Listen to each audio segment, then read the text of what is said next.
Welcome to Global Dispatches, a podcast for the foreign policy and global development communities and anyone who wants a deeper understanding of what is driving events in the world today. I'm your host, Mark Leon Goldberg, editor of UN Dispatch. Enjoy the show. Brittney Griner is an American basketball superstar. She's been a gold medalist for Team USA and a 7-time All-Star in the WNBA. On February 17th, she was arrested in an airport outside of Moscow, allegedly for possession of cannabis oil. She's been held in a Russian jail ever since, and her trial is scheduled to begin on July 1st. The Brittney Griner case is a textbook example of what my guest today calls hostage diplomacy. Dani Gilbert is an assistant professor of military and strategic affairs at the U.S. Air Force Academy. She is a leading researcher and expert on the causes and consequences of hostage-taking in international security. We kick off discussing the circumstances of Brittney Griner's arrest and detention in Russia, and then have a conversation about how the U.S. government approaches situations in which an American abroad is wrongfully detained. This leads us to a broader discussion about trends in hostage diplomacy around the world. This is a very helpful conversation with a leading expert on the subject of hostage diplomacy and will give you the background you need to understand the Brittney Griner case as it evolves. And before we start, if you are a regular listener to the show, please take a moment to review the show on Apple Podcasts or wherever you listen to it, and even better, share the show with your friends or colleagues who you think might benefit from the kind of interviews that I conduct. All right, now here is my conversation with Dani Gilbert of the U.S. Air Force Academy. I know that you have a disclaimer you must make. Thanks so much, Mark. So while I am employed by the U.S. Air Force Academy, I'm speaking today in my personal capacity. My views do not represent the U.S. Air Force Academy, the Department of the Air Force, or the Department of Defense. Good. Okay. So with that, I want to kick off by having you explain what we know so far about the circumstances of Brittney Griner's arrest and detention. Brittney Griner was arrested on February 17th in an airport outside of Moscow. She was traveling because in the off season, she, like many other WNBA players, play for the European League, where they actually make much more money than they do playing for the WNBA at home. She was arrested going through airport security and they found allegedly a trace of hash oil in her luggage, which can be conveyed by the Russian government as drug trafficking with a possible sentence of up to 10 years. So if you're paying attention to the calendar, you might know that February 17th was just 1 week before Russia invaded Ukraine at the start of the war. So we didn't hear anything about her arrest or about her detention for several weeks after she was arrested. So the news finally broke on March 5th that she had been arrested several weeks prior. And since that time, she has been in prison in Russia. She's had multiple hearings that have been postponed and delayed, and she will finally face trial on Friday, July 1st. What do we know about the circumstances of her detention? I mean, she is arguably like the highest profile American being held abroad in a situation like this, a gold medalist, a basketball superstar, also being held in a country hostile to LGBTQ people, of which she is. What do we know about her detention? All reports indicate that she is doing as well as she could under these really just devastating circumstances. She is not being given any special treatment. She's being held in prison, not under house arrest or anything like that. She has had several consular visits, though at times those have been denied. And she has a team of 2 Russian lawyers. Now, note those are not court appointed lawyers. Those are lawyers who were selected and vetted by her representation in the United States. And so they are working on her case. But it's a horrible circumstance, Mark. I mean, she, as you mentioned, is not only an American detained in a country that is arguably hostile to Americans, but certainly a country that is going to be hostile to a Black LGBTQ American. And so it's just a really horrible circumstance. What has been the American response thus far since February 17th, her arrest, and the subsequent publicity around her arrest, which started on March 5th? Sure. So at first, the circumstances around her arrest were silent, completely quiet. And part of that is a possible logic that by talking about her case, by publicizing her case, that it might have raised the stakes in her trial. The ideal scenario, once she had gone through this horrible arrest, would be that the Russian government admits that the whole thing had been a mistake and had been a misunderstanding and lets her go, and she would come home in health and in safety. But that didn't happen. And between March 5th, when we first learned about her arrest, and several months later in May, the US government really changed how it was talking about and classifying her case. So in May, the US government classified her arrest as a wrongful detention. So what that means, Americans are arrested abroad very frequently when they break the law in foreign countries. And the US government often doesn't do anything to intervene in those cases. The American would receive visits from consular affairs, but we allow those cases to play out through other countries' criminal justice systems. When the State Department classifies an American as wrongfully or unlawfully detained, it signifies that the US government thinks that there is something wrong in the case, that we don't trust that the criminal justice system will treat that American fairly. There's a whole list of criteria by which the State Department makes that designation, and it really runs the gamut. So the State Department might designate an arrest as a wrongful detention if they think that the American is not receiving a fair trial, or if there's credible evidence that the American is actually innocent of the crimes that they've been accused of committing.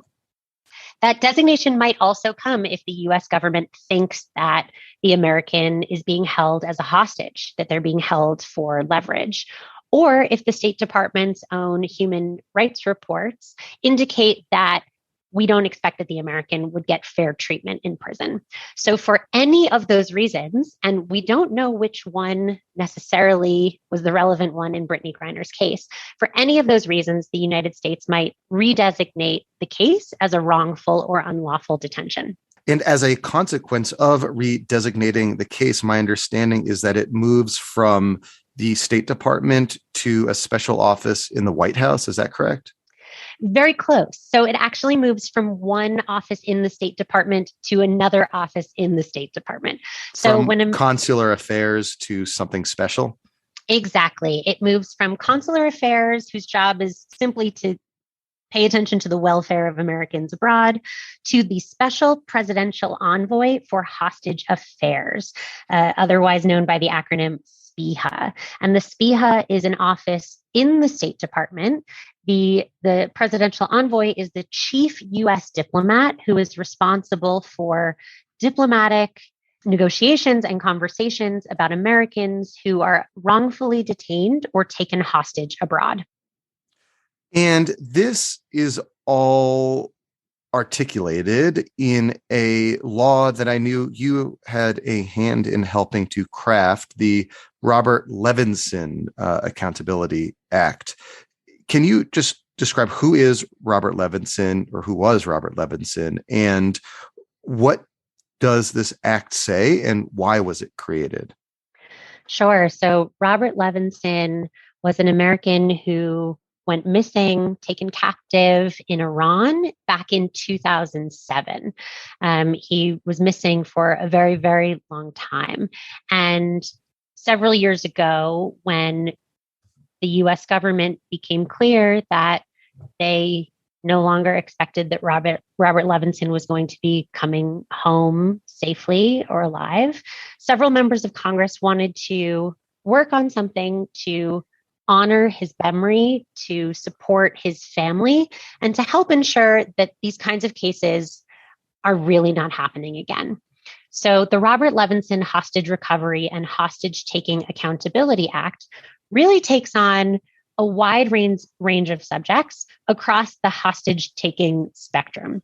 So one of the things that the act did was to codify an executive order and a presidential policy directive written by President Obama back in 2015 that set up government infrastructure to help with kidnapping cases. So when Americans are taken hostage by non-state groups like rebels, terrorists, and criminals. And so that original Presidential Policy Directive 30 back in 2015 created an interagency organization that dealt with operational hostage recovery efforts. It set up a special office in the National Security Council, and it first set up the Special Presidential Envoy for Hostage Affairs Office.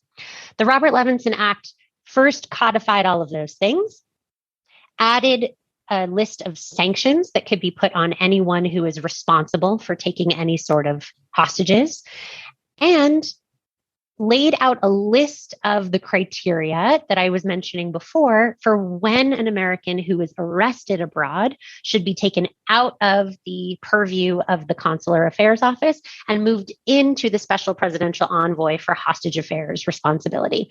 Essentially, when we think that an American is not just arrested, but is plausibly taken hostage by a state. Essentially, this act creates an infrastructure in the U.S. foreign policy bureaucracy to deal with cases, exactly like Brittney Griner's cases, where you're not talking about like an American who stole a car in Paris, but someone who, like Brittney Griner, is transparently being held for political or spurious reasons. Precisely. How does this case of Brittney Griner being detained in Russia right now fit into broader trends around what you've identified and defined as hostage diplomacy? Sure. So in my research, I define hostage diplomacy as what happens when a state uses its criminal justice system to arrest a foreigner and use them for foreign policy leverage. So it might look like an arrest, but essentially it's a hostage taking committed by a state. And people who watch this area closely have suggested that in recent years that kidnapping has really decreased around the world, that Americans are far less likely now to be kidnapped by a non-state actor like a criminal, rebel, or terrorist than they were a handful of years ago.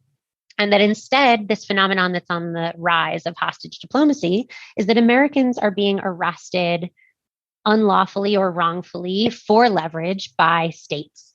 And some of the perpetrators that might sound familiar to your listeners of these kinds of cases include Russia, include China, North Korea, Iran, Venezuela, Cuba, and Turkey are often the states that most come to mind. And these cases have really risen in prominence in recent years. It's hard to know precisely about the numbers since so many of kidnapping cases and hostage diplomacy cases are never reported publicly. It also might seem that now that we have a name for this phenomenon, that we are more likely to see it.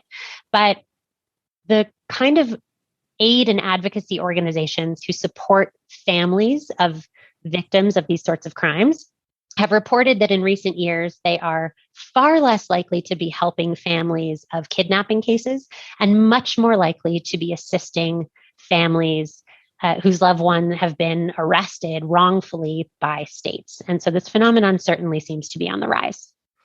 What's fascinating, I think, about what you described is that the countries that engage in hostage diplomacy, countries like Russia and China are, strong countries or strong powers, but you're also talking about some middle powers as well, Iran, or even weak powers like Venezuela and North Korea that have done this. My question is, when you are a country like China or like Russia, how do your demands for the release of the hostage differ than if you are a country like North Korea or Iran?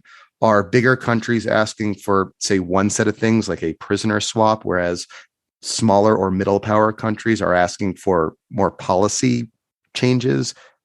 What an interesting question. So, one of the tricky things about hostage diplomacy is that states often don't make their demands explicit. And thinking about the way that you asked that question, I would actually suggest that the more powerful a state is, the less likely they are to explicitly request demands. The demands are more often implied rather than put on the table explicitly. But one meaningful difference that we can talk about across these different countries that are using arrests of foreigners for foreign policy leverage is some states really like to use hostage diplomacy for one-on-one, really straightforward prisoner swaps. So they'll arrest an American, and the hope is that they will be getting one of their co-nationals back in return. So there are currently 2 Americans wrongfully detained in Russia. That's Brittney Griner and Paul Whelan. Recently, a couple of months ago, another American who was arrested in Russia in 2019, Trevor Reed, was released. And Trevor Reed went home in exchange for one Russian who had been imprisoned in the United States. So 1-for-1 prisoner swap. Another recent pretty famous case was when China arrested 2 Canadian citizens in what seemed like a tit for tat when Canada arrested Meng Wanzhou, the CFO of Huawei. I've done a whole episode on that case, and that case prompted my question to you because you had China seemingly like very transparently arresting 2 prominent Canadians, Michael Kovrig and Michael Spavor, the 2 Michaels as they're known, in retaliation to the Canadians seemingly agreeing to an extradition request from the United States for this Huawei executive. It seemed like just a very transparent, tit for tat. Oh, absolutely. I mean, to observers, this seemed incredibly transparent. What is interesting is that throughout the entire ordeal, the Chinese government, the Canadian government, the US government denied that when Meng was released from Canada and the 2 Michaels came home, they denied that those actions were linked. And so even though it might seem so obvious to us watching that case, especially the timing of the arrests, the timing of the hearings, and kind of every step that unfolded in that case, it really seemed obvious that this was a tit for tat. The Chinese never came out and said, this is a hostage taking and we want our citizen back in exchange for yours. So it's kind of the pretense of law that is the most important thing for these countries in these cases. They have to pretend that it's been a legitimate arrest and a legitimate trial. On the other hand, when you have Americans detained in North Korea, or you have like the case of Jason Rezaian, the Washington Post reporter, detained in Iran, they weren't released in exchange for Iranians held in America or North Koreans held in America. They were released as a part of like broader diplomatic entreaties, right? So the less powerful countries that are using this tactic are asking for much more. They are tacking the release of Americans onto much larger diplomatic deals. So you mentioned Jason Rezaian, who is a Washington Post reporter who was the Tehran bureau chief in Iran. He was arrested in Iran and held in Evin prison and was there for years. He was ultimately released as part of the 2015 JCPOA, the Iran deal. And so he and other Americans came home. Actually, there were Iranian prisoners in the United States who were released as part of that deal. But the more notable part of that deal was, the entire Iran deal. There was huge diplomatic negotiations around nuclear policy, around debts that had to be paid. It was a much, much broader deal. And so the less powerful countries are typically asking for much more. That brings us to Russia, a powerful country, currently in a conflict that is directly at odds with the United States and the rest of the West. Yet, as you said earlier, even in the midst of this conflict, another American was released, Trevor Reed. That seemingly suggests that Russia, despite its conflict in Ukraine and hostilities with the United States, is willing and open to these kinds of deals. What do you suspect is going on in that SPIHA office, that office that was created as a result of that Robert Levinson Act within the State Department, in terms of its advocacy for Griner's release? So I saw the release of Trevor Reed as a fantastic sign for multiple reasons. First of all, it's amazing for Trevor Reed and for his family that he got to come home.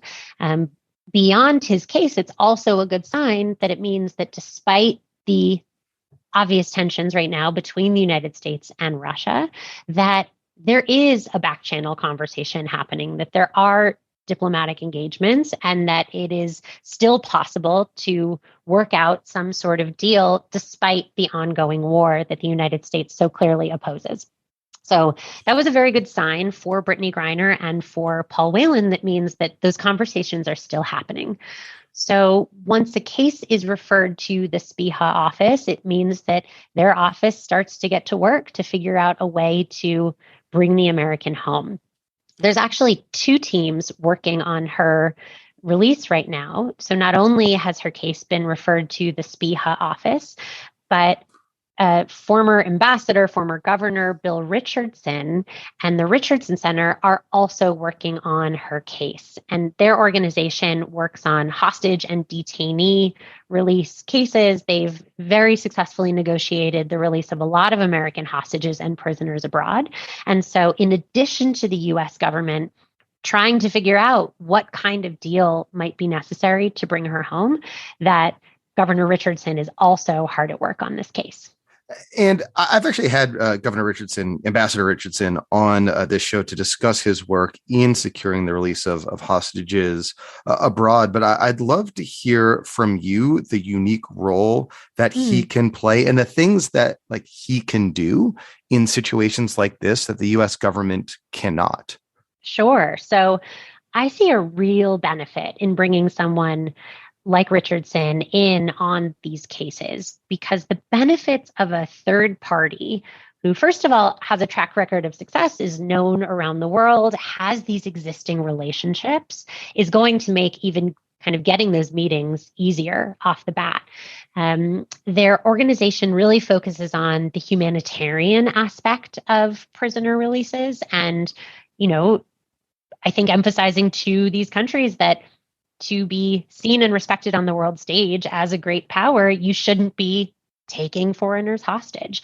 But another benefit for the Richardson Center working on these cases is that they can take meetings with individuals that the United States government might consider unsavory to meet with. They can really go outside the box and to creatively brainstorm the kinds of concessions, the kinds of options that the United States government might be unwilling or unable to provide. And so it's always great to have that kind of representation in a negotiation that are really willing to explore the kinds of mutual agreed options with your adversary sitting across the table. I always think it's a really good sign when they get involved. He can meet with anyone and isn't constrained by any U.S. government policy because he's a private citizen. Precisely. On specifically the Griner case, we had Trevor Reed released in April as part of a prisoner swap. I believe the Russian for whom he was exchanged was someone convicted in the U.S. federal court for drug smuggling. There's also talk, it seems, that Russia is seeking the release of Victor Bout, who is this, very notorious international arms smuggler. I think there's like this terrible Nicolas Cage movie based on his exploits, but he's just this notorious guy in human rights circles for, fueling all sorts of armed conflicts around the world. Finally arrested, is sitting in U.S. federal prison somewhere, and I've seen reports that Russians are seeking his release. He is very high profile. Brittney Griner is very high profile. Do you see that exchange as something the United States would tolerate?